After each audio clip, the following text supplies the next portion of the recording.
কিসের এত হাসাহাসি বজ্জাত মেয়ে মানুষ কথাকার? আর যদি হাসাহাসি শব্দ শুনি তবে ঠোঁট কাটি নেব। দাঁড়া, এমনি এমনি মেয়ে মানুষ দেখতে পারি না, কিছু হলেই হি হি করে হেসে ওঠে। এবার ভীত হলো নেলির সঙ্গে রূপকথাও। লুঙ্গি উঁচিয়ে লাঠি সমেত সারফারাজকে তেড়ে আসতে দেখে নেলি চিৎকার করে বলে উঠল, ওই দেখ, লাঠি নিয়ে কেয়ারটেকার আসছে, তাড়াতাড়ি নাম, পালাতে হবে। নেলির চিৎকারে ভয়ে কাঁপতে কাঁপতে নাজেহাল অবস্থা হলো রূপকথা। সারফারাজ যখন গাছের নিচে এসে দাঁড়ালো ঠিক তখনই মটমট করে ভেঙে গেল লিচুর ডাল, ফসকে গাছ থেকে পড়ে গেল রূপকথা। লাঠি ফেলে সারফারাজ ধরে ফেলার আগে নেলি চিৎকার করলো, রূপকথা! নেলির মুখে রূপকথা সম্বোধনের চিৎকারে কেঁপে উঠল সারফারাজ। শক্ত সামর্থ্য পা দুটো কেমন দুর্বল, শক্তিহীন হয়ে উঠল। হৃৎপিণ্ডে কেউ বুঝি খামচে ধরে চূড়ান্ত ব্যথা দিল। থাবার নেয় পুরুষালী হাত দুটো তীর তীর করে কেঁপে উঠল। কানের ভ্রম ভেবে ধীরে ধীরে রূপকথার মুখ পানে নজর বুলালো সারফারাজ। মেয়েটি ইতিমধ্যে ভয়ে চোখ বুজে রয়েছে। জ্ঞান হারিয়েছে নাকি তা এখনো ঠাউর করা যাচ্ছে না। এখনো বুদ্ধিহীন মানুষের ন্যায় রূপকথাকে পাজা কোলে নিয়ে দাঁড়িয়ে আছে সারফারাজ। এদিকে নেলি ভয়ার্ত কণ্ঠে রূপকথার গাল চাপড়ে ডেকে যাচ্ছে, এই রূপকথা, রূপ, এই চোখ খোল। কিন্তু সারা শব্দ নেই রূপকথার। এবার সারফারাজের উপর তেতে উঠল নেলি। ভয়ার্ত গলা ছেড়ে ঝাঁঝালো গলায় বলল, দুটো লিচু না হয় খেয়েইছি, কি এমন কোটি টাকার লস হলো আপনার? আপনি জানেন আমরা কে? আমরা সারফরাজের বন্ধু। ওকে বলে আজই আপনার চাকরি নিয়ে ছুটিয়ে নেব। দাঁড়ান, বদমাইশে খাবিস একটা লোক। একদমে এতগুলো কথা বলে শ্বাস নিল নেলি। এরপর আবার কথা বলার জন্য দম ধরল, কিন্তু সারফারাজ তাকে থামিয়ে বলে উঠল, এই মেয়ে, আপনার কি হয়? নেলি চোখ উল্টে ফট করে জবাব দিল, আমার বোন হয়। ওর বাপ পুলিশের কমিশনার। একবার যদি জায়গা মতো নালিশ পড়ে না, একদম ডান্ডা মেরে ঠান্ডা করে দেবে। তখন এইভাবে লুঙ্গি উঁচিয়ে লাঠি নিয়ে তেড়ে আসতে আর সাহস করবেন না। নেলির বলা প্রত্যেকটা কথায় সারফারাজ কেমন অবাক থেকে অবাকতর হচ্ছে। তার কাছে মনে হচ্ছে এসব স্বপ্ন। তন্দ্রাভাব ছুটে গেলেই হয়তো এই স্বপ্নের সমাপ্তি ঘটবে। এত সময় ধরে রূপকথা সারা শব্দ না পেয়ে নেলি এবার একটু মিয়ে যাওয়া গলায় বলল, ওর অজ্ঞান হবার বাতিক আছে, মনে হচ্ছে জ্ঞান হারিয়েছে। ভিতরে নিয়ে চলুন, ওর রেস্ট প্রয়োজন। যেই সারফারাজের ভয়ানক চোখের ইশারায় বড় বড় দুর্ধর্ষ মানুষ পুতুলের ন্যায় নাচতে বাধ্য থাকে, আজ যেন সেই সারফারাজ নেলির বাধ্য গোলাম হলো। নেলি যেভাবে যা বলল সারফারাজ তাই করলো। আদেশ পেতেই মাথা ঝাঁকিয়ে নিজের বেডরুম অভিমুখে চলল। এরপর নরম বিছানায় রূপকথাকে শুইয়ে কম্পিত গলায় শুধালো, আপনারা এই বাড়িতে আসছেন কেন? নেলি এবার চুপ রইল।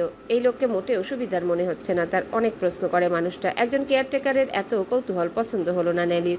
তার কাছে মনে হলো লোকটা বড্ড গায়ে পড়া টাইপের, তাই চুপচাপ বসে রইল নেলি। কিন্তু নানান প্রশ্ন সারফারাজের বুকের ভিতর কঠিন ঝড় তুলছে। মস্তিষ্ক বিক্ষিপ্ত লাগছে। তার নিজেরও জ্ঞান খোয়া যেতে চাইছে। কমিশনারের কথার সাথে বর্তমান চিত্রের কোনো মিল নেই। পিছনের রহস্য সারফারাজ জানে না। রূপকথায় মেয়ে হলে তাহলে ছবির মেয়েটা কে ছিল? আর রূপকথা তার বাড়িতেই বাকি করছে। নানান বিচলিত প্রশ্নের ঘুরপাকে সারফারাজের ফর্সা মুখশ্রী বেয়ে ঘাম ঝরল।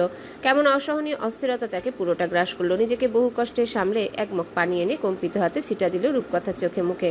কিন্তু কোনো ফল হলো না। গভীর নিদ্রায় যেন ডুবে আছে রূপকথা।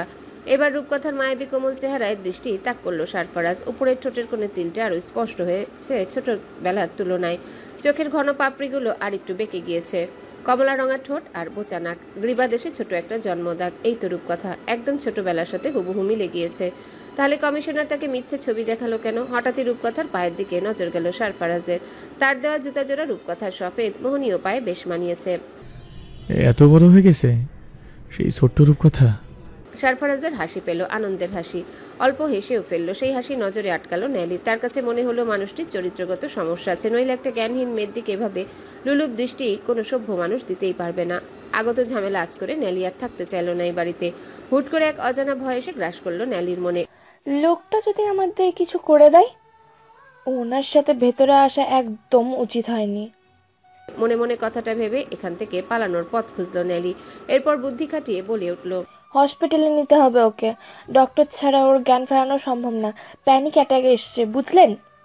নেলির কথায় কপাল কুঁচকে তাকিয়ে রইল সারফারাজ। নেলি তৎক্ষণাৎ ফাঁকা ঢোক গিলে বলল, ও, আপনি তো আবার এসব প্যানিক ফ্যানিক বুঝবেন না, এসব ডাক্তারি ভাষা। আপনি সরে দাঁড়ান দূরে, আমি ওকে নিয়ে চলে যাব। কথাটা বলেই ফোন বের করে একটা উবার বুক করলো নেলি। এরপর অপেক্ষা করতে লাগলো। এদিকে সারফারাজ ভেতরে যন্ত্রণায় খালি ছটফট করে উঠলো। ব্যথায় মুখ ফুটে কোনো শব্দ উচ্চারণ করতে পারলো না। সে আগ বাড়িয়ে নিজের পরিচয়টুকুও দিল না। আগে কমিশনারের বিষয় তাকে জানতে হবে, এরপর বাকি কাজ সারফারাজ নিজেই করবে। যদি কমিশনার তার সাথে বিন্দুমাত্র চালাকি করে তবে সারফারাজ কমিশনার সুফিয়ান চৌধুরীকে উচিত শিক্ষা দিয়ে ছেড়ে দেবে। সারফারাজ তো কোনো খারাপ উদ্দেশ্য নিয়ে রূপকথার পানে হাত বাড়ায়নি, শুধু মাঝে মাঝে সুফিয়ান চৌধুরীর থেকে রূপকথার খবর জানতে চেয়েছে। কোনোদিন রূপকথার একটা ছবিও দেখতে চায়নি সে। তবে সুফিয়ান চৌধুরী এই লুকোচুরি কেন খেলেছে তার সাথে? উদ্দেশ্য ছিল কি তার? চিন্তার সমীকরণ আর মিলিয়ে সমাধান করতে পারল না সারফারাজ। নিজেকে যথেষ্ট সামলে সারফারাজ বলল, বলছিলাম সারফারাজ তো এ বাড়িতে থাকে না, আপনারা কেন এসেছিলেন জানলে আমি সারফারাজকে বলতে পারতাম আর কি। এবার টনক নড়ল নেলির। এই লোকের সাথে সারাপ্রাজ্যের যোগাযোগ আছে নাকি? চকচকে চোখে উচ্ছ্বসিত হয়ে নেলি বলল। আপনি জানেন সে কোথায় আছে? সারফারাজ মাথা ঝাঁকালো। তা দেখে নেলি বলল, তাকে বলবেন রূপকথা সারাপ্রাজ্য আর তার মাকে খুঁজতে এখানে এসেছিল। আর আরো কিছু বলতে চাইলো নেলি, কিন্তু তার আগে উবার ড্রাইভার কল করলো। নেলি তার অসমাপ্ত কথা শেষ করতে পারল না, শুধু অল্প রিকোয়েস্ট করে বলল, ওকে ধরে একটু গাড়িতে তুলে দিন। কথাটা বলে নিজেদের ব্যাগ গুছাতে উদ্যত হলো। সারফারাজ রূপকথাকে কোলে তুলতেই হাতের ধাক্কা লেগে বালিশ সরে গেল। মুহূর্তেই বালিশের তলায় চকচকে একটা বন্দুক নেলির নজরে পড়ল। চতুর নেলি তৎক্ষণিক দৃষ্টি সরিয়ে না দেখার ভান করে ভয়ে আর অসাবধানে রূপকথার ব্যাগ ফেলেই বেরিয়ে এলো। পেছন পেছন এলো সারফারাজ। এখনও নিথর হয়ে রূপকথা সারফারাজের বাহুতে লেপ্টে আছে। সারফারাজের ইচ্ছে হচ্ছে রূপকথাকে যেতে না দিতে, কিন্তু কোন অধিকারে আটকাবে? সে নিজেই তো অন্য কারোর কাছে মেয়েটিকে সঁপে দিয়েছিল চিরতরে। যাবার বেলায় তো কোনো দাবি পর্যন্ত রাখেনি। তবে এখন কেন এত ব্যথার ভার হৃদয় জুড়ে? অচেতন রূপকথাকে গাড়িতে তুলে দিয়ে সারফারাজ ইতস্তত করে। রূপকথা কোন মেডিকেল কলেজে পড়ে? রূপকথার মেডিকেল পড়ার কথা শুনে নেলি কপাল কুঁচকে শুধালো। আপনি কি করে জানলেন ও মেডিকেলে পড়ে? নেলির প্রশ্নে থতমত খেল সারফারাজ। কোনো উত্তর করার আগেই নেলি বলে উঠল, ঢাকা মেডিকেল কলেজ। আর কথা হলো না, গাড়ি ছেড়ে দিল। অসহায় সারফারাজ শুধু তাদের যাত্রার পানে অসহায় নেত্রে তাকিয়ে রইল। গাড়িখানার দৃষ্টি সীমানা পার হতেই সারফারাজ যেন সম্বিত ফিরে পেল। সে নিজের অসামান্য ক্রোধ সংবরণ করে দাঁতে দাঁত চেপে বলে উঠল, হোয়াই মিস্টার সুপেন চৌধুরী। এত কথা আমি বুঝতে চাই না ফারুক সাহেব। আপনি আমাকে মানুষের ফ্রেশ অর্গান সাপ্লাই দেবেন, এটাই শেষ কথা। জানেন তো বিদেশে এটার অনেক দাম। ভারী গলায় কথাটা বলে হাসলো যুবক। এত সুদর্শন পুরুষের এমন বিশ্রী রূপ দেখে মনে মনে তাচ্ছিল্য হাসলো হসপিটাল ডিন ফারুক ওসমান, কিন্তু মুখে বিন্দুমাত্র ভাব পর্যন্ত প্রকাশ করলেন না। এত কিছু ভেবে তার কি কাজ? অ্যাকাউন্টে মোটা টাকা ঢুকলেই হলো তার। এই পৃথিবীতে টাকা চাইতে বড় আর কি কিছু আছে নাকি? হুইস্কির গ্লাসে আরেক টুকরো বরফ ঢেলে 2 আঙ্গুলে নাড়তে নাড়তে ফারুক ওসমান বললেন, এবার কিন্তু আমার পেমেন্ট একটু বাড়াতে হবে চৌধুরী, নইলে এত রিস্ক নিয়ে আমার পক্ষে এই কাজ করা সম্ভব হবে না। একবার ধরা পড়লেই সমস্ত খেল খতম। ফারুক ওসমানের কথায় ভয়ানক শব্দে হাসলো যুবক। এরপর একটা ব্ল্যাঙ্ক চেক বের করে বলে উঠল, বসিয়ে নিন নিজ ইচ্ছে মতো টাকার অ্যামাউন্ট। আপনি আমাকে দেখলে তবেই না আমি আপনাকে দেখব। খালি চেক দেখে চকচক করে উঠল ফারুক ওসমানের চোখ দুটো। সে খপ করে চেকটা 2 হাতে ধরে নাকের কাছে এনে লম্বা শ্বাস টানলো। এরপর বলল, আহ, টাকার সুবাস, ফুলের সুবাস, কেউ হার মানাবে মিস্টার চৌধুরী? ফারুক ওসমানের এসব ছোট লোকই নাটক দেখতে ইচ্ছে করলো না যুবকের। সে বসা থেকে উঠে দাঁড়িয়ে প্যান্টের পকেটে 2 হাত গুজলো। এরপর বাঁকা হেসে বলে উঠল, চেষ্টা করবেন 5 থেকে 10 বছরের বাচ্চার অর্গানগুলো আমাকে পাঠাতে। দরকার পড়লে সুস্থ বাচ্চা মেরে দিন। আজকালকার বাবা মারা বাচ্চার পেট ব্যথা হলেও দৌড়ে হসপিটালে নিয়ে আসে। আশা করি বাকিটুকু খুলে আপনাকে বোঝাতে হবে না। ফারুক ওসমান একটু দমে গিয়ে বলে উঠল, তাজা প্রাণ কীভাবে মারবো? তাহলে আপনাকেই মেরে দেই, কি বলুন? সামনে দাঁড়ানো যুবকের সুন্দর চেহারা নিমিষে কেমন ভয়ানক হয়ে উঠল। তা দেখে ফারুক ওসমানের কপাল বেয়ে দরদর করে ঘাম ঝরল। ঝটপট টিস্যু দিয়ে সেই ঘাম মুছে উঠে দাঁড়িয়ে ফারুক ওসমান বলে উঠল, আপনি যা চাইবেন তাই হবে মিস্টার চৌধুরী, আসছি। কথাটা বলেই উঠে দাঁড়ালো ফারুক ওসমান। আর এক মুহূর্ত কাল বিলম্ব করলো না সে। দ্রুত পায়ে বেরিয়ে গেল মানুষ নামক পশু তুল্য ব্যক্তির সামনে থেকে। ফারুক ওসমান চলে যেতে যুবক ক্রুড় হেসে বলে উঠল, একটা রাজ্যে একটা রাজাই থাকে সারফারাজ, আর সেই রাজা আমিই হব। তোকে তো আমি শুয়োরের মতো মারবো। Just watch and wait. রূপকথার ন্যালিকে গাড়িতে তুলে দিয়ে নিজের ঘরে এসে ধূপ করে শুয়ে পড়ল সারফারাজ। তার সবকিছু কেমন এলোমেলো লাগছে, কোথাও কিছু একটা তো আছে, কিন্তু কি সেটা? হঠাৎ বিছানার কোনো একটা ব্যাগ দেখে নজর স্থির হয় সারফারাজের। চট করে উঠে গিয়ে সেই ব্যাকপ্যাক উল্টে পাল্টে দেখে সারফারাজ। এরপর ইতস্তত করে খুলে ফেলে ব্যাগের চেন। ভেতরে একটা মোটা ডায়েরি আর দুটো চকলেট। ডায়েরিতে কি আছে তা দেখার জন্য আগ্রহ নিয়ে খুলতে বেরিয়ে আসে সারফারাজের পরিবারের সেই ছবিটা দেখে সারফারাজের হৃদয় ধক করে উঠে। এরপর ধীরে ধীরে পাতা উল্টায় সারফারাজ। সাল 2016। তুমি কত দূরে ঘুরতে চলে গিয়েছো সারফরাজ। হাজারো বানান ভুলে গোটা গোটা ছোট বাচ্চার হাতের লেখাটা পড়ে সারফারাজের হৃদয় মুচড়ে উঠল। এরপর ধীরে ধীরে পড়তে লাগলো একের পর এক পৃষ্ঠা। স্কুলে একটা বাচ্চার সাথে খুব ঝগড়া হয়েছে আমার বিনুনিতে টান দিয়ে ব্যথা দিয়েছে। আমি ওকে বলেছি সারফরাজ এসে তোর সব চুল তুলে নেবে, দেখিস। তারপর কি করেছি জানো? থুথু দিয়েছি। আমি জিতেছি, তাই না সারফরাজ? লেখাটা পড়ে ফিক করে হেসে দিল সারফারাজ। হাসি আর কান্নার সংমিশ্রণে খুব সুন্দর এক অনুভূতি হলো এই মুহূর্তে সারফারাজের। উল্টালো পরের পাতা। তোমাকে ছাড়া আমার ঘুম আসে না সারফরাজ। আমার একটা বন্ধু তোমার মতো নয়, সবাই পচা। তুমি কবে ফিরবে? আমার কান্না পাচ্ছে, তোমার সাথে গল্প করতে ইচ্ছে করছে। পেটে অনেক কথা জমে আছে, পেট ফেটে মরে যাই আমি। গড়িয়ে পড়া চোখের জল মুছে সারফারাজ উত্তর করল, তুমি মরবে না রূপকথা, তুমি মরে গেলে আমার মন ভালো করবে কে? হ্যাঁ, একটা গান শিখেছি সারফরাজ। ভালোবাসবো বাসবো রে বন্ধু, তোমায় যতনে। তুমি ফিরে এলে তোমাকে শোনাবো কেমন। আজ আমার পেটে ব্যথা হয়েছিল সারফরাজ। চকলেট খেলে বোধহয় ভালো হয়ে যেত। নতুন বাবা চকলেট দেয় না, বলে দাঁতে পোকা হবে। আমি অনেক বড় হয়ে গেছি সারফরাজ। প্রাইমারির গণ্ডি পেরিয়ে মাধ্যমিকে পা রেখেছি। সাল 2022। এসএসসিতে খুব ভালো রেজাল্ট করেছি আমি সারফরাজ। ইচ্ছে আছে ডক্টর হব। তুমি কিন্তু আমার জন্য অবশ্যই দোয়া করবে। সাল 2025। আমার ঢাকা মেডিকেল কলেজে চান্স হয়েছে সারফরাজ। ডক্টর বোধহয় হয়েই গেলাম। প্রথম অপারেশন কিন্তু তোমারটাই করব, ঠিক আছে? ধীরে ধীরে 11টি বছরের পাতা শেষ করে লাস্ট পৃষ্ঠায় এসে পৌঁছালো সারফারাজ। মাই সেভিয়র সারফরাজ। অনেকগুলো বছর কেটে গেছে, আমাদের কোনো যোগাযোগ নেই, সাক্ষাৎ নেই কোনো কথা। তুমি আমাকে বেড়াতে যাবার কথা বলে কত দূরে চলে গেছো জানি না। হয়তো পৃথিবীর শেষ প্রান্তে আমি এখনো তোমার ফিরে আসার প্রতীক্ষায় দিন গুনি। আমার বিশ্বাস পৃথিবী চষে বেরিয়ে একদিন ঠিক তুমি আমার সামনে এসে দাঁড়াবে। সেদিনের রূপকথা আজ অষ্টাদশী। হয়তো তুমিও অনেক বড় হয়ে গেছো। তোমাকে দেখলে চিনতে পারবো কিনা জানি না, কিন্তু তোমার ওই ভয়ানক অদ্ভুত সুন্দর চোখ আমি আজও ভুলিনি। ওই চোখ দিয়ে আমি ঠিক তোমায় খুঁজে নিব। যাদের কাছে তুমি আমায় রেখে গেছো তারা সত্যি অমায়িক। এখন বাবা মা পাওয়া ভাগ্যের ব্যাপার। আমার ভাগ্যের চাকা তুমি ঘুরিয়েছ, নয়তো আমার স্থান হতো ওই দূরের আকাশের এক কোণে। তুমি আমার খুব কাছের কেউ ছিলে। তোমার সাথে মন ভরে কথা বলতে ইচ্ছে করে। তুমি নেই মনে হয়, কি যেন নেই। কোথাও একটা বিশাল শূন্যতা সারাক্ষণ তাড়া করে বেড়ায় আমাকে। তোমার আর আমার যেই সম্পর্ক তার আক্ষরিক কোনো নাম নেই। শুধু বলবো আমার আত্মার আত্মীয় তুমি। তোমার প্রতি আমার কোনো অভিযোগ নেই, শুধু একটাই প্রশ্ন, কবে শেষ হবে তোমার এই বেড়ানো?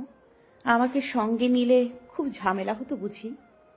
রূপকথার ডায়েরি পড়ার পর থেকে সারফারাজের পুরো দুনিয়া যেন ওলটপালট হয়ে গিয়েছে। মাথাটা ইতিমধ্যে ঘিলু শূন্য হয়েছে, মস্তিষ্ক তার বোধ বুদ্ধি সব হারিয়েছে। বুকের টনটনে ব্যথাটা আরো কয়েক গুণ টনটনে হয়ে উঠল। এবার বোধহয় হৃদয়ের মৃত্যু হবে। রূপকথা এভাবে সারফারাজকে মনে রেখেছে, এটা সারফারাজের কাছে পৃথিবীর শ্রেষ্ঠ পাওয়া। কই সারফারাজ তো কখনো রূপকথাকে এভাবে ভাবেনি। সারফারাজের ভুলভাল ভাবনাকে হঠাৎ হৃদয়ের ভেতরের আরেক সত্তা খুব করে ধমকে উঠল, সেই সাথে কড়া শাসিয়ে বলে উঠল, খবরদার, তুই মিথ্যে বলছিস। এই মেয়ের থেকে আরো শতগুণ তুই বেশি মনে করেছিস তাকে। শুধু কি তাই, যদি নাই ভাবতি তবে তাকে ঘিরে এত আয়োজন করে করেছিস কেন? মিথ্যের কল্পনায় হাজারো ক্যানভাসের পেপারে ঠসে রং তুলির আসরে ছবি এঁকেছিলি কেন? বারবার নিজের কল্পনাকে বাস্তবে রূপ দিতে চেয়েছিলি। আছে তোর কাছে সমস্ত কেন জবাব? মনের কঠিন প্রশ্নের উত্তর দিতে পারে না সরফরাজ। রূপকথার টানে কত শতবার জাহাজের খালাসির বেশে এই দেশে মাটিতে পা রেখেছে তার হিসাব কেউ রাখেনি। সরফরাজ টের পেয়েছে সুফিয়ান তাকে এড়িয়ে চলছে, তবুও সরফরাজ ভিক্ষুকের মতো এটা সেটা নিয়ে সুফিয়ানের দরজায় কড়া নেড়েছে। বহু অনুনয় বিনয়ের পর 8 বছর বয়সে রূপকথাকে একবার দূর থেকে দেখার সুযোগ পেয়েছিল বটে, কিন্তু সুফিয়ানের কড়া নির্দেশ ছিল। ও তোকে ভুলে গেছে সরফরাজ, পুরনো অতীত আর টেনে বার করিস না। যে ভালো আছে তাকে ভালো থাকতে দে, আর তোর সাথে আমাকে কেউ দেখে নিলে কেলেঙ্কারি হবে। তাই অনুরোধ করব, আমার কাছে আর আসিস না। সুফিয়ান চৌধুরী কি জানে এহেন নিষ্ঠুর কথায় সরফরাজের বুকের ভিতর কেমন বিষাক্ত কষ্টের উৎপত্তি হয়েছিল। রূপকথা ভালো আছে এটা ভেবেই সরফরাজ নিজেকে দমিয়ে রেখেছিল, কিন্তু মনটা বড্ড বেয়ারা। সে কোনো শাসন বারণ বুঝে না, মানে না, মানতে চায়ও না। সরফরাজের মাঝে মাঝেই মনে হয়েছে সুফিয়ানের কাছে রূপকথাকে তুলে দেওয়া তার চরম বোকামি হয়েছে। ওই বাচ্চা মেয়েটা তার সুখ শান্তির ওষুধ। যেদিন থেকে ওই মেয়ে সরফরাজকে ফেলে চলে গেছে সেদিন থেকে নিষ্ঠুর হুতাশনে জ্বলে পুড়ে মরছে সরফরাজ। কেউ দেখেনি সে ভয়ানক আগুন, কেউ হৃদয়ের আঙিনায় এক মগ জল পর্যন্ত ঢেলে শীতল করেনি সেই দগদগে অঙ্গার। সামান্য একটা অপরিচিত বাচ্চার জন্য কিসের এত মায়া, কিসের টান, কিসের ভালোবাসা। সরফরাজ আবারও খুলে ডায়েরির পৃষ্ঠা, গোটা গোটা ভুলভাল লেখাগুলো আরেকবার পড়ে সে। অনিন্দ ভালো লাগায় হৃদয় কেমন ফুলে ফেপে উঠতে চাইছে। নিষ্ঠুর নির্দয় মানবটা আজ কেমন যেন কোমল, ভালোবাসা পরায়ণ আর দরদি হয়ে উঠল। মনের অজান্তে সেই বাদামি মলাটে ডায়েরি বুক চেপে ধরে সরফরাজ চোখ বুজে গভীর শ্বাস টানে, এরপর বিড়বিড় করে, তোমার আর তোমার ভেতরের এই টানের উৎপত্তি কোথা থেকে তা আমি ঠিকই খুঁজে বের করবো রূপকথা। Just give me sometimes. হঠাৎ দরজায় নক হবার শব্দে ডায়েরি বালিশের তলায় রেখে উঠে গেল সরফরাজ। দরজা খুলতেই নজরুলের দেখা মিলল। সরফরাজকে দেখতে পেয়ে হাতে থাকা চাবিখানা দিয়ে বলে উঠল, কর্নেল সাহেবের জিপগাড়ির চাবি নাও সরফরাজ। এখনো আগের মতোই পাগলা ঘোড়ার মতন ছোটে। আব্বা আর আমি মিলে গাড়িটাকে বহু যত্নে আগলে রেখেছি। কর্নেল সাহেবের খুব শখের গাড়ি কিনা। সরফরাজ চাবি নিয়ে কিছুক্ষণ নীরব রইল, এরপর বলল, এত পুরাতন জিপ গাড়ি আমার চলবে না নজরুল ভাই, আজকের মধ্যে আমার নতুন গাড়ি চাই। খোঁজ নাও মার্কেটের সবচেয়ে দামি গাড়ি কোনটা। নজরুল সামান্য ইতস্তত করে বলে উঠল, খামোখা এত টাকা খরচের কি দরকার? তুমি না বললে 2 দিন পর চলে যাবে। নিয়ত পাল্টাইছি নজরুল ভাই, নিজের গতি নির্ধারণ না করে আমি একচুল নড়ব না এখান থেকে। উদ্দেশ্যহীন জীবনটার একটা লাগাম টানার মানুষ দরকার। নজরুল বুঝলো সরফরাজ কোনো মানুষের কথা বলছে, তাই সামান্য দুষ্টু হেসে বলল, ভাবি সাহেবের দেখা খুব শীঘ্রই পাবা মনে হচ্ছে। ভাবি সাহেবা না নজরুল ভাই, বলো রানী সাহেবা। নজরুল অল্প মাথা চুলকে বলল, কোথায় সাম্রাজ্য? ক্যালিফোর্নিয়া। নজরুল আর কথা বাড়ালো না। সরফরাজ সম্পর্কে ইতিমধ্যে সে অনেক কিছুই জেনে গিয়েছে। সরফরাজের কথাবার্তা, চালচলন কিছুই আর 5 জন মানুষের মতো নয়। মুহূর্তে মুহূর্তে তার ফোন আসে, তাদের সাথে পটপট করে ইংরেজিতে কথা বলে সরফরাজ। কথার মূল বিষয়বস্তু থাকে ওয়েপেন, ড্রাগস আর মার্ডার নিয়ে। ইন্টারপাস নজরুল পুরো ইংরেজি না বুঝলেও কিছুটা ঠিক বুঝতে পারে। বাঙালি মানুষের ইংরেজি উচ্চারণ এমন নয়। সরফরাজ যখন ইংরেজিতে কথা বলে নজরুল অপলক তাকিয়ে ওই লালচে ঠোঁট জোড়া চোখের ভঙ্গি দেখে, কি মাধুর্য তাতে, যেন নজরুলের সামনে সরফরাজ নয় কোনো বিদেশি বসে আছে। নজরুল মনে করে সরফরাজের মধ্যে যেন কর্নেল সাদাব শাহজাহান ফিরে এসেছে। কি তেজি আর গাম্ভীর্যপূর্ণ ব্যক্তিই না ছিল মানুষটা। হঠাৎই কর্নেল সাহেবের খণ্ডিত দেহাংশের কথা মনে পড়তে কেঁপে ওঠে নজরুল। নিজের চিন্তাভাবনার সমাপ্তি ঘটে এলোমেলো গলায় নজরুল বলে, গাড়ি কিনতে চাইলে আমার সাথে চলো দুপুরের পর। আমি আসি, আমার কাজ আছে। আর দাঁড়ালো না নজরুল। কর্নেল সাহেব আর মায়া চৌধুরীর জন্য তার মন ভেঙে টুকরো টুকরো হচ্ছে। মেয়ে মানুষের মতো কান্না পাচ্ছে তার। মায়ের মতো মানুষটা কোথায় এমন হারালো যার খুঁজেই পাওয়া গেল না। কোন অভিশাপে এমন নিঃশেষ হলো এই মায়াকুঞ্জ? এমনটা কি হবার কথা ছিল? যে কর্নেলের চোখের দিকে তাকে একটা কুকুর পর্যন্ত ঘেউ করতে পারেনি, তাকে এমন ভয়ানক নিষ্ঠুর মৃত্যু কেউ কিভাবে দিয়েছিল? নজরুল চলে যেতেই তপ্ত শ্বাস চালল সরফরাজ। এরপর বিদেশ থেকে আনা চকলেটস আর হেয়ার ব্যান্ড ক্লিপগুলো রূপকথার ব্যাগে রেখে চেনাটকে কাবার্ডের উপর রেখে দিল। ঠোঁট কামড়ে মনে মনে কিছু একটা ভেবে মুচকি দুষ্টু হাসলো সরফরাজ। এরপর চলে গেল শাওয়ার নিতে। এই মুহূর্তে অবিরূপের দর্শন খুব প্রয়োজন। সবেই মাগরিবের আজান পড়েছে, চারিপাশ আবছা অন্ধকারে ছেয়ে যাচ্ছে। শীতল ফিনফিনে হাওয়া রূপকথার কক্ষের বেলকনি গলিয়ে কক্ষে এসে হানা দিচ্ছে। সেই হাওয়ার মোলায়েম স্পর্শে ঈষৎ কেঁপে উঠল রূপকথা। ঘুমের ঘোরে কম্পিত শীতল হাতে গায়ের কাঁথাটা একটু ভালো করে গায়ে চেপে থরথরি কেঁপে উঠল। শরীরটা জ্বরে পুড়ে যাচ্ছে। জ্বরের ঘোরে বারবার মনে হচ্ছে ওই ভয়ানক লোকটা লাঠি নিয়ে তার দিকে তেড়ে আসছে। লিচুর ডাল ভেঙে পড়ে যাবার ট্রমা থেকে এখনো বের হতে পারছে না। সেই দিকে শিউলি ন্যালির দিকে চোখ গরম করে বারবার জিজ্ঞাসা করছেন, হুট করে কি হলো বলতো? কোনো বন্ধুর বাসায় গিয়েছিলি তোরা? ন্যালি জবাব দিতে পারে না, শুধু ইতিউতি তাকে আমতা আমতা করে। শিউলি কখনো যদি জানতে পারে ন্যালি লিচুর লোভে রূপকথাকে গাছে তুলেছে আর বাড়ির দারোয়ান এভাবে লাঠি নিয়ে এসেছে, তবে ন্যালির পিঠের ছাল চামড়া এখনই গুটিয়ে নেবে শিউলি বেগম। এতেই শেষ নয়, জিপটা পর্যন্ত ছিঁড়ে নিতে এক মুহূর্ত কাল বিলম্ব করবেন না। তাই ভয়ে ভয়ে এক মিথ্যে সাজালো ন্যালি। তনয়াদের বাড়িতে গেছিলাম মা। তনয়ার ভাইয়ের ছোট বিদেশি কুকুরটা আছে না, কি যেন নাম ওর, ও হ্যাঁ মনে পড়েছে, সুলতান। সেই সুলতান হুট করে রূপকথাকে কামড়াতে এসেছে। এটা দেখে ভয়ে ও বাড়িতেই জ্ঞান হারিয়ে ফেলেছিল সে। তুমি তো জানোই তোমার ভাতিজির এই বাতিক সম্পর্কে। পানি টানি ঢেলে হুঁস্ত করলাম, কিন্তু ওখানেই জ্বর এসে গেল। ভয় পেয়েছে বুঝলে। কথাগুলো বলে ধীরে ধীরে কেটে পড়তে চাইল ন্যালি, কিন্তু শিউলি ভয়ার্ত গলায় বলল, যদি ভাইজান ফোন তাই কি বলবো? ন্যালি উত্তর করার আগে শিউলির ল্যান্ডলাইনে ফোন এলো। আকস্মিক শব্দে কেঁপে উঠল ন্যালি, শিউলি দুজনই। এরপর কম্পিত কক্ষে ফোন কানে তুলতে ওপাশ থেকে রেখার বিচলিত কণ্ঠ পাওয়া গেল। রূপকথা কোথায় আপা? কতবার ফোন দিচ্ছি, তুলছেই না। রেখাকে থামিয়ে আশ্বস্ত করে শিউলি নিয়ে আসা গলায় বললেন, ঘরেই আছে রেখা, বাইরে ঘুরতে গেছিল ন্যালির সাথে, মাত্র এসে ঘুমোলো। আমাকে বলেছে যাতে ডেকে ডিস্টার্ব না করি। ফোন সাইলেন্ট করে ঘুমোচ্ছে বোধহয়।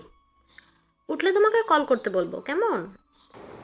মেয়ে ঘুমোচ্ছে শুনে রেখা স্বাভাবিক গলায় বলে উঠল, না না আপা, থাক ঘুমাক। পড়াশোনার প্রেশারে কয়দিন ঘুমাতে পারেনি। আমি না হয় কাল কথা বলে নেব, রাখছি। রেখা ফোন কাটতেই স্বস্তির শ্বাস ফেললেন শিউলি। এরপর চশমার উপর দিয়ে মেয়ের দিকে বড় বড় চোখ করে বলে উঠল, এভাবে মিথ্যা বলা যায়? যাবি তনয়াদের বাড়িতে? শিউলি তাৎক্ষণিক মাথা নাড়িয়ে বলে উঠল, ওই গুন্ডার বাড়িতে আর কখনো যাব না মা। ন্যালির কথায় শিউলি কপাল কুঁচকে বলে উঠল, গুন্ডাকে? ন্যালি ধরা পড়া চোরের মতো থতমত খেয়ে বলে উঠল, গুন্ডি গুন্ডি। ঢাকা এসে নিজের দম পর্যন্ত ফেলার সুযোগ পাচ্ছে না অভিরূপ। এদিকে এসেই নিজের ফোনটা হারিয়ে ফেলেছে। ঢাকার রাস্তায় এত চোর বাটপার ঘুরে যা দেখে রীতিমতো অবাক হয়েছে অভিরূপ। অথচ বিদেশে ফোন ফেলে রাখলে মানুষ তাকিয়ে পর্যন্ত দেখে না। এদিকে ফোনের সাথে সকলের কন্ট্যাক্ট নাম্বার, ঠিকানা সব হারিয়ে বসে আছে সে। সারফারাজ দেশে এসেছে কিনা সেই খবরটাও ফোন করে নেওয়া হচ্ছে না।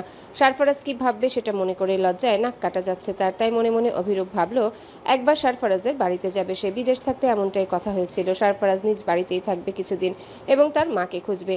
যেই ভাবনা সেই কাজ। নিজ বাসা থেকে সারফারাজের বাড়িতে যেতে প্রায় 50 মিনিটের মতো সময় লাগবে তার। গুগল ম্যাপে রাস্তার জ্যাম কন্ডিশন দেখে বাইক নিয়ে বেরিয়ে গেল অভিরূপ। অভিরূপের মা অবশ্য বারবার বলে দিয়েছে অভিরূপ ফেরার পথে সারফারাজকে যেন সঙ্গে করে অবশ্যই নিয়ে আসে। নিজ কক্ষে আবারও সেই ডায়েরি নিয়ে বসেছে সারফারাজ। এই পর্যন্ত কতবার পড়ে শেষ করেছে এই ডায়েরি তার হিসেব নেই। সারফারাজ তো ভেবেই নিয়েছিল তার মতো খুনিকে কেউ মনে রাখবে না, কিন্তু সারফারাজকে ভুল প্রমাণ করে দিয়ে বাচ্চা মেয়েটা তাকে খুব করে মনে রেখেছে এতগুলো বছর ধরে। কিন্তু কেন? নেহায়াতি সারফারাজ তার সেভিয়রের এজন্যে, নাকি অন্য কিছু? ভাবনা ফেলে ডায়েরির পাতা উল্টাতে উল্টাতে ডায়েরির শেষ পৃষ্ঠায় এসে অনেকগুলো ঠিকানা নোট করা দেখতে পেল সারফারাজ। একটা সুফিয়ান চৌধুরীর বাংলোর ঠিকানা, সেটা সারফারাজ চিনে। আরেকটা মেডিকেল কলেজের ঠিকানা। সারফারাজের বাড়ির ঠিকানাও স্থান পেয়েছে তাতে। আরেকটা ঠিকানা দেখা যাচ্ছে সেই পাতায়, কিন্তু এই ঠিকানা চেনে না সারফারাজ। কিন্তু চিনে নিতে কতক্ষণ? মাথায় ঠিকানাটা ক্যাপচার করে সারফারাজ বলে উঠল, এই ঠিকানা যদি করা নারী তোমার দেখা পাওয়া যাবে রূপকথা। এমন সময় টুং করে কলিং বেল বেজে উঠল। ডায়েরি বিছানায় ফেলে বাইরে বেরিয়ে এলো সারফারাজ। কামাল চাচা বা নজরুল কেউ বাসায় নেই। নজরুল গেছে সারফারাজের এক গুরুত্বপূর্ণ কাজে, আর কামাল গেছে মেয়ের বাসায়। দ্বিতীয়বার বেল বাজতে দ্রুত পদে হেঁটে গিয়ে মেন দরজা ছিটকিনি খুলে দিল সারফারাজ। দরজা খুলতে ক্লান্ত অভিরূপের দেখা মিলল। অভিরূপকে দেখে কোনো ভাবভঙ্গির পরিবর্তন হলো না সারফারাজের।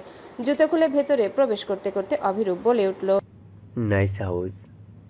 সারফারাজ শুকনো হেসে শুধালো, কি মনে করে? অভিরূপ বিষণ্ণ মুখে বলল, এসে ফোন হারিয়ে ফেলেছে দুধ। নতুন ফোন নিয়েছে, কিন্তু সকলের নাম্বার হারিয়ে ফেলেছে। অভিরূপের এহেন কথায় শব্দ করে হেসে দিল সারফারাজ। এরপর সন্দিহান ভরাট গলায় শুধালো, টেকনোলজি বিষয়ক বিস্তর জ্ঞান যার তার সাথে থাকে, এসব বিশ্বাস করতে কষ্ট হচ্ছে। অভিরূপ প্রতিক্রিয়া দেখালো না সারফারাজের তাচ্ছিল্যে। সোফায় আরাম করে শুয়ে অভিরূপ বলে উঠল, মা নিয়ে যেতে বলেছে তোকে, চল রেডি হ। সারফারাজ অভিরূপের সামনে বসতে বসতে ব্যস্ত গলায় বলল, আজ নয় অন্য দিন, আজ বিশেষ কাছে আসছি আমরা। অভিরূপ সারফারাজের তেরামো জানে, তাই বেশি বাক্য অপচয় না করে বলে উঠল, তোর বাড়ি ঘুরে দেখতে চাই। সারফারাজ বাঁকা হেসে বলে উঠল, পরে তো বলবি এই বাড়িটাও তোর চাই। অভিরূপ কপাল কুঁচকে বলল। মানে? সারফারাজ চোখ টিপে বলল, জাস্ট কিডিং। এরপর অভিরূপকে নিয়ে পুরো বাড়ি ঘুরতে ঘুরতে নিজ কক্ষে এলো সারফারাজ।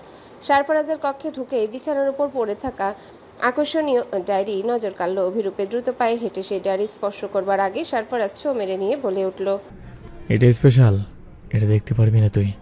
হাত গুটিয়ে অভিরূপ তপ্ত শ্বাস ফেলল। এরপর ধীর গলায় বলল, কি আছে এতে? আমার জন্য কারোর হৃদয় নিংড়ানো ভালোবাসা। অভিরূপ চকচকে চোখে শুধালো, ভালোবেসেছিস? ডায়েরি চেপে ধরে সারফারাজ উত্তর করল, এটা ঠিক ভালোবাসা নয়, এই সম্পর্কে কোনো মানে নেই।